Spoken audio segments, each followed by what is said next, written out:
กับเวียดนามในรอบ3 ปีเด้อตอนนี้เขาสิไปเช็คอินเข้าเวียดนามกันเนาะคือก็ไปฮับไปว่ากันวะบ่ไก่ยามแล้วคือแต่ว่าเขาได้กลับมาบ้านเกิด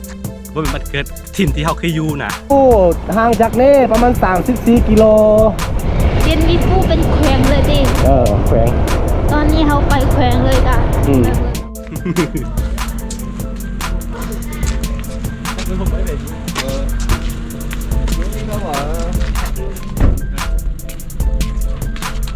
นี่ตัวนี้เขาสิไปน้ำแท็กซี่เด้อแท็กซี่มหาแท็กซี่สีเขียวเดียวแบงค์ไปคลิปเดียวทีรถนะเดี๋ยวไปจุ้ยอ่ะ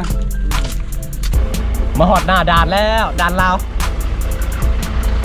ด่านปังฮอกเนาะพงซาลีตอนนี้เดี๋ยวđi đâu em vậy thế vào nhà nghỉ nào chưa chưa tí bọn em từng đi tìm rồi tới bến xe bến xe cũ cho anh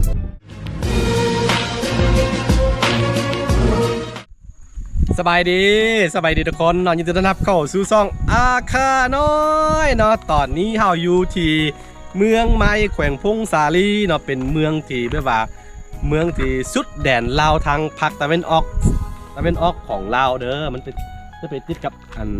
ประเทศเวียดนามเนาะประเทศเวียดนามคือว่าการเดินทางข้างนี้เนาะเฮาสุดแต่พุ่นเนาะสุดดินลาวทางตะวันตกเฉียงเหนือของลาวล่ะคือเฮาไปออกมาแต่ชายแดนลาวไทยเนาะห้วยไซแล้วก็มาสุดพี่เวียดนามเนาะแต่ว่าแผนของเฮาก็คือเฮาซีเข้าไปเวียดนามมันมีปัญหาด้วยนึงคือเมื่อกี้ถามคนในเวียดนามมาสามารถเอารถจักรเข้าไปได้บ่ครับบอกว่าบ่ได้เนาะถามคนที่เขาไปมานะแต่ว่าบ่แน่ใจคือกันแล้วตอนนี้เฮาสิเดินทางไปยังเมืองไม้แล้วก็เฮาสิขี่รถไปเลยเหรอ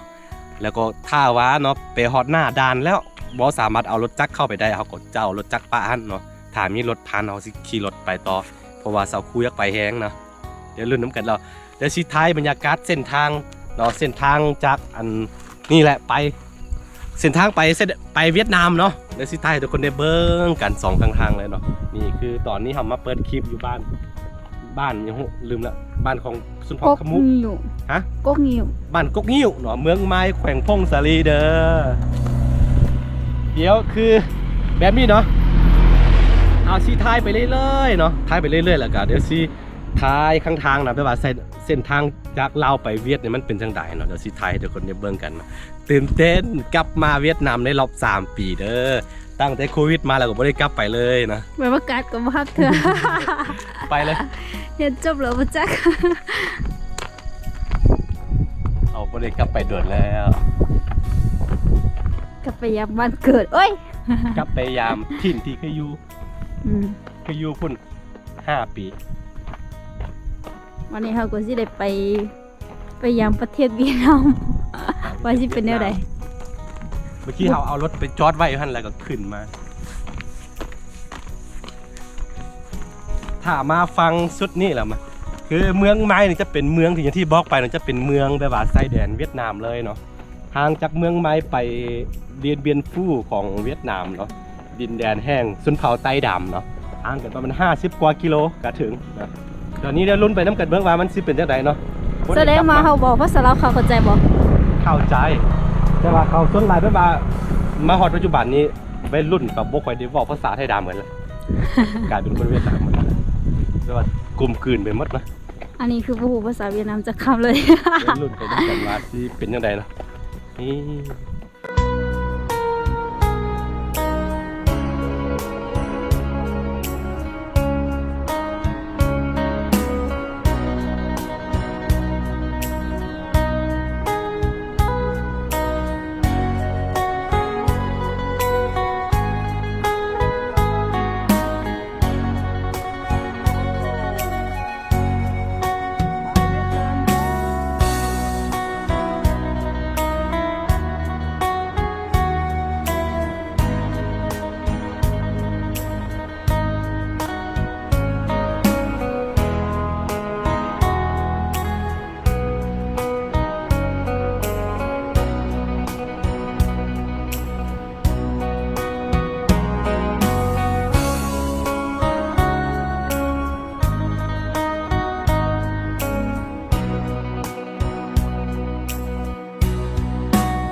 รียนกำลังเลิกอ เด็ ยู่ กหน่อยกำลังเลิกเรียน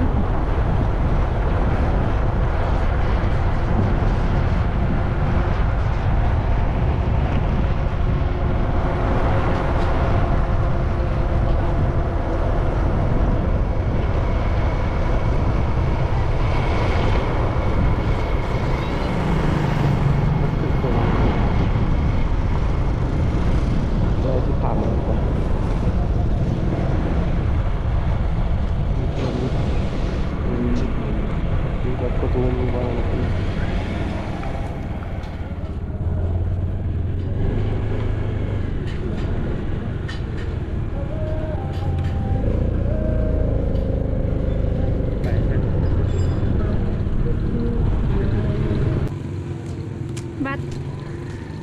NTM แล้วอะไรกันนะตอนนี้มาถึงเมืองไม้กันแล้วจะเป็นเมืองสุดท้ายที่แบบว่าของลาวเนาะต่อไปถ้ามาเดินทางไปเรื่อยๆก็จะเป็นเวียดนาม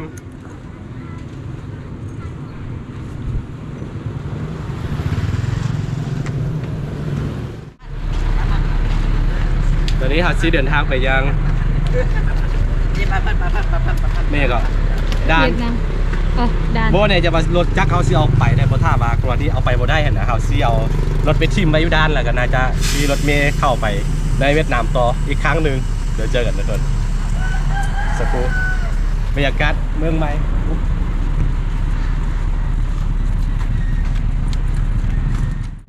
ถือว่ายังมีพวกฮุ้งแฮมมีอย่างรูๆอยู่แต่ด้านในของมันจะเป็นจังไดเฮาก็บ่ฮู้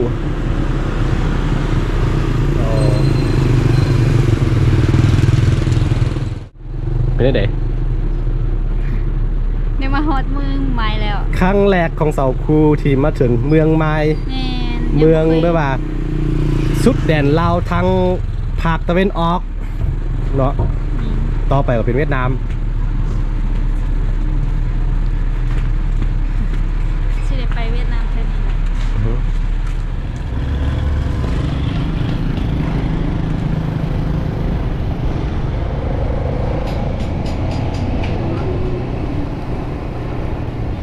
ก็ในใจว่ารถไปได้ป่ะ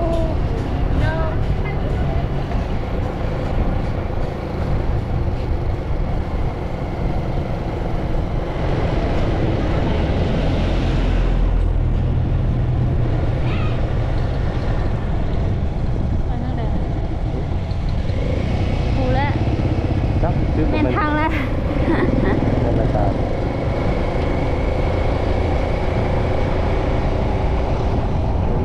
นี่มันไม่การ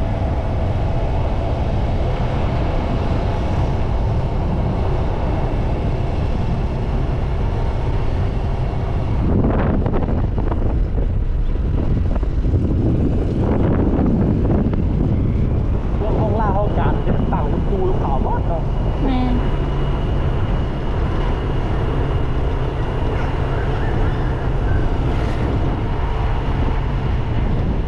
มีคนเวียดนามเขามาลงทุนที่หลาย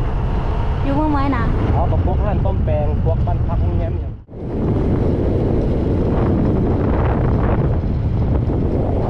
น้ำยาดิ ลำพูน น้ำพุน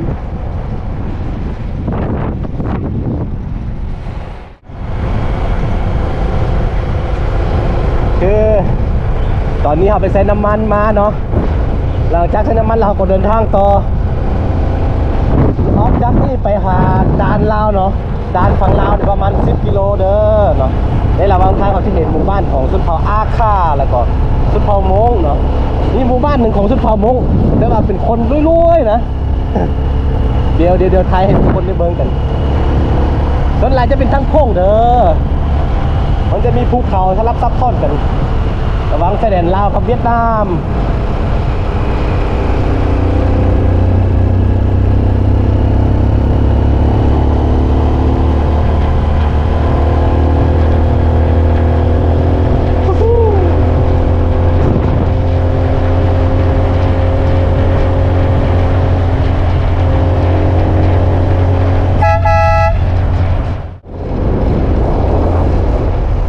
นี่คือเส้นทางไปเวียดนามเนาะ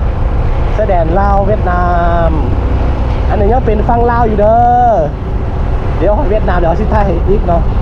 ย่านปัญหาเหมือนที่บอกไปแหละปัญหาของเราก็คือย่านบ่สามารถเอารถจักรเข้าไปได้เนื่องจากมาไปขับขี่เฮากับบ่มี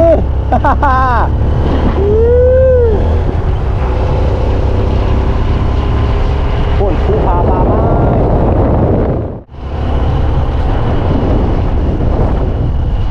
บ้านปังฮกเนาะบ้านสุดท้ายของเรา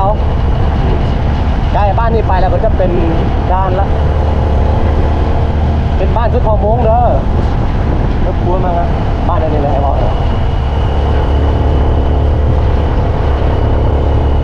มีแต่คนรวยๆในบ้านนี่นะ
กินเฟยอ่ะก่อนบอก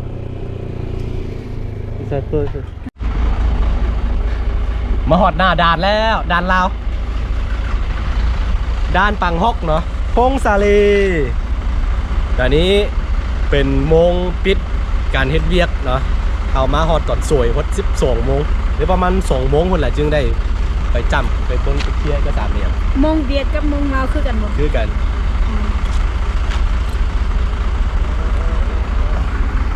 ไปหาแนวกิน ผู้ซึกคือได้ว่าเฮากลับมายามบ้าน หลังจากบ่ได้มา3 ปีตั้งแต่โควิดมาเนาะตั้งแต่โควิดเข้ามาแล้วบ่ได้กลับเลยบ่ได้เข้าไปยามจักบาทเลยนี่เป็นครั้งแรกที่เฮาจะกลับไปเวียดนามเนาะแต่ว่าจะไปเดนเบียนเพราะว่างบเฮาจำกัดแล้วก็สาวครูบ่มีพาสปอร์ตเนาะสาวครูบ่มีพาสปอร์ตต้องได้เฮ็ดได้ว่าหนังสือผ่านแดนชั่วคราวบ่สามารถได้ว่าข้ามไปอันต่างแขวงได้อะนะแต่ว่าถ้าไปน้ำเฮานี่ได้ไปได้แต่ว่าปัญหาคือเงิน เงินบ่พอ อย่าไปไกลก็ไปไกลบ่ได้เนาะ ถ่ายกินเฟอร์กันเนาะเดี๋ยวสิไปอันแขวงเดนเบียนเนาะดินแดนของอันชนเผ่าไทยดำได้เจอกันทุกคนสอบถามนิดนึงเอาลึกซักเข้าไปเวียดได้ไหม ไปเร่งภาษีก็ได้ เช็คภา เอา ษี เอกสารมาแล้วเอาเอกสารรถไปแจ้งน้ำภาษีไปดูปองต่อไป ต่อไปนี่มัน ย่างกายประตูปองกระเพาะ ต้องแยกกันด้วยอ่ะ เอาทะเบียนรถเอาไปที่ไปแจ้งเลย เนี่ยก็ไปแจ้งภาษีที่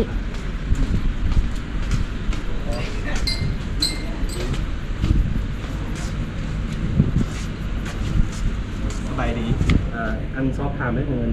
ว่าเสี่ยวรถจักรเข้าไปเบียนนี่นะเป็นได้แบบรถจักร ก็จะไว้เหล่า ไปแหละไปลาว ไอ้รอยเอกสาร นี่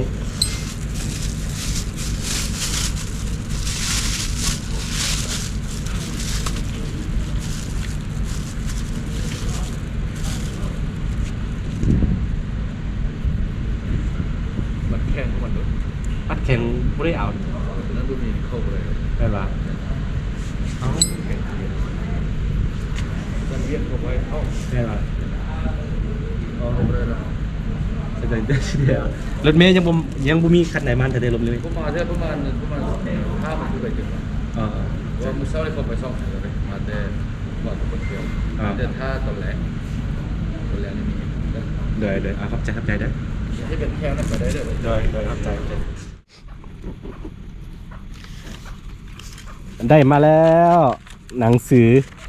คำ พันแดน พันหนังสือพันแดนข่าวเวียดของสาวครูปัญหาของเขาเจอปัญหาคือ ตอนนี้เขา รถสามารถเอาเข้าไปได้ใช่ปะเขาบ่มีอันตัวเอกสารตัวเป็นอัดแข็งคือบัตรประจำตัวนะบ่มีเนาะเขาลืมออกมานะ ก็เลยบ่ได้ เขาเรียกว่าเอาเข้าไปบ่ได้ถ้าจะเอาเข้าไปต้องไปป้าอยู่ด่านของเวียดก็ได้หรือว่าบางที่เขาซื้อป้ายพี่แล้วก็รอท่าให้รถเมล์เนาะไปน้ำรถเมล์เอาโอเคเนาะนี่ด้วยเสาคูยุ่งยากหนึ่งของเขาบ่ยุ่งยากเพราะว่าเขาไปมาๆอยู่แล้วมีพาสปอร์ตอยู่แล้ว มีแต่เอาบัตรประจำตัวแล้วก็ 200 บาท มาเฮ็ด 100 บาท ใบพันแดน 52,000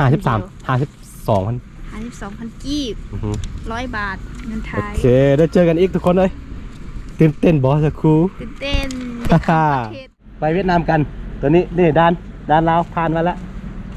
เดี๋ยวสิไปเวียดนามกันเด้อ เจอกันไป เอาไปทางใดเอาไปทางนี้ก็คือบนเก่า มาแท็กซี่นี่500,000 500,000ไปฮอดเดียนเบียน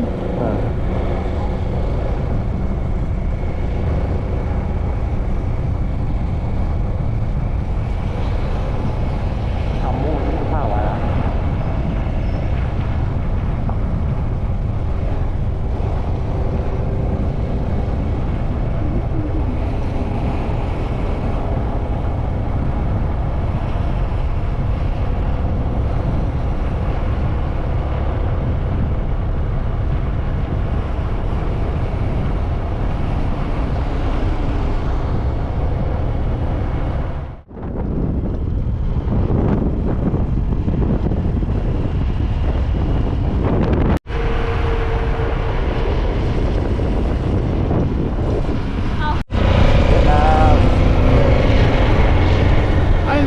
อันนี้ด้านเวียดนามแหละ โมเมนนี่คือชุดดินลาวแล้วเด้อ ต่อไปก็จะเป็นดินเวียดนาม เวียดนาม อุ้ยโอ้คนทรงไลฟ์ รถคือข้างหลายเลยตอนนี้เราเข้ามาเวียดนามแล้ว ซื้อเวียดนามก็หูจักตัวเลยครับ นี่เจ้าถิ่นก็ต้องอย่าง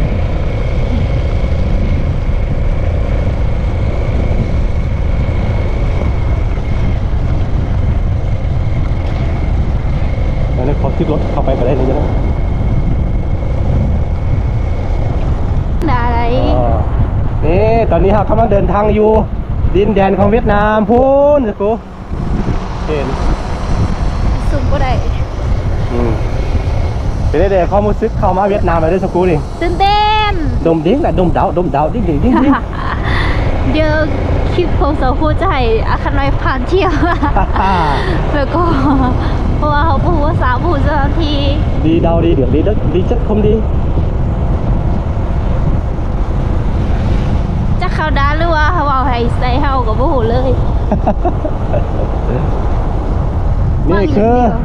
การเดินทางจากภาคตะวันตกเฉียงเหนือ ของเรา ของเราออกมายัง ก็ตกหัว สายผู้หลวงเดี๋ยวเราตัดปื ใส่ น ผู้ลวงเวียดนาม เดี๋ยวเราตัดปืนพุ่นเลย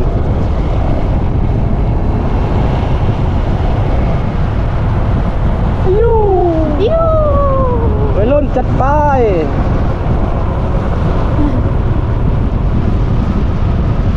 พอดันเวียดละเด้อไม่ละ อันนี้ดันละ ปิด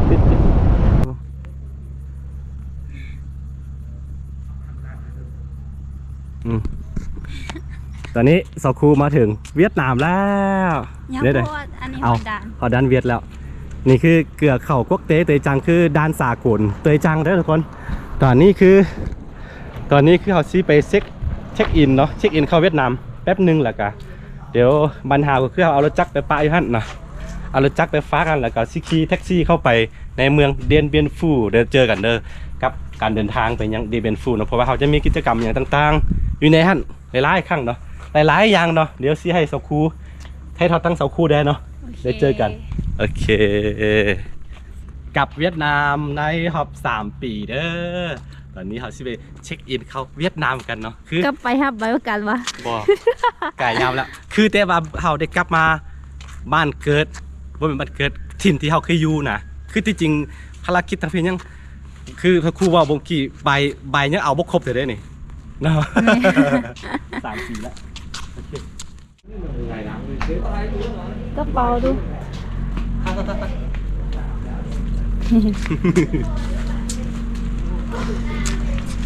ผมไม่ไปดู đi đâu ở นี่ตัวนี้เขาสิไปน้ำแท็กซี่เด้อ แท็กซี่มหอเล แท็กซี่สีเขียวอ่า gì không แบบquay clip video đi luôn à đi đâu đi thôi cảm ơn chú nhá rốt thì mắng nghe à quay liếng chẳng บ่ bạn ลืมละ ไป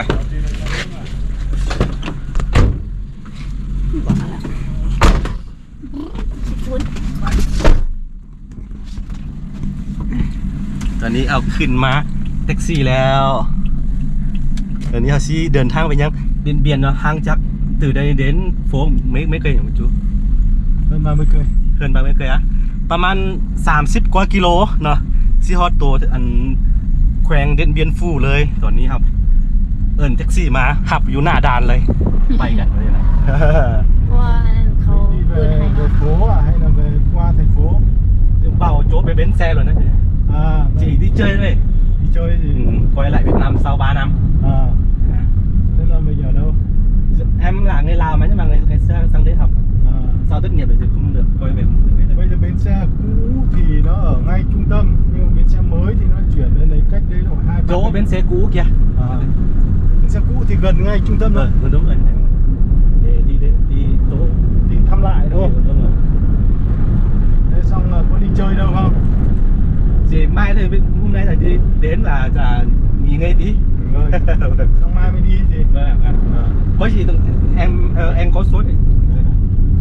mai gọi cho anh Đấy. Nếu đi đâu thì em gọi nhéเป็นยังไง thế vào nhà nghỉ nào chưa chưa tí bọn em tự đi tìm cũng được rồi thế tới bến xe bến xe cũ xong anh đưa luôn vào nhà nghỉ cho nó nghỉ ngơi cho nó hòa bọn em muốn tìm cái có chỗ nào có cái giá rẻ tí được rồi nó bình dân thôi thế là rẻ thì là tầm độ